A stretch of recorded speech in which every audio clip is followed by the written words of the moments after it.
பணக்காரரும் பரம ஏழையும் திருப்பதி சென்றனர். இருவரும் வேங்கடவனை தரிசிக்க சென்றனர். அது ஒரு திருவிழா காலம் என்பதால் வழக்கமான கூட்டத்தை விட 2.5 மடங்கு கூட்டம் அதிகமாக இருந்தது. தரிசனம் முடித்த அவர்கள் லட்டுக்காக வரிசையில் காத்து நின்றனர். பணக்காரருக்கு 4 லட்டுகள் கிடைத்தது. ஏழையால் ஒன்றே ஒன்றுதான் வாங்க முடிந்தது. அவனுக்கு மிகவும் வருத்தமாக இருந்தது. மலைப்பாதையில் திரும்பி வரும்போது ஒரு துறவியை சந்தித்தான். சுவாமி, செல்வந்தர்களால் எல்லாமே வாங்க முடிகிறது. நான் ஏழையாக பிறந்த பாவத்திற்கு என்னால் ஒரு லட்டு தான் வாங்க முடிந்தது. அதற்கு மேல் இன்னொன்று வாங்க முடியவில்லை. அவன் பரிதாபமாக சொன்னதை கேட்டு குரு சிரித்தார். பிறகு மகான் அமைதியாக பேசினார்.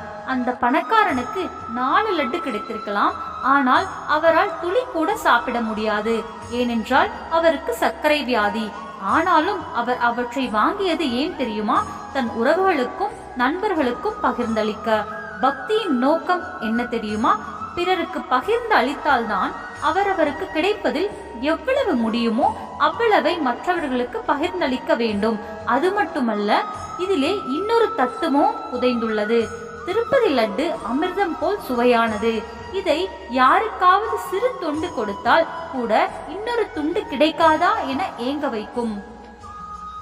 இறைவனின் கருணையும் அப்படித்தான். அவனது கருணை மலையில் சிறு துளியாவது கிடைக்காதா என்றுதான் ஒவ்வொரு பக்தனும் ஏங்குகிறான்.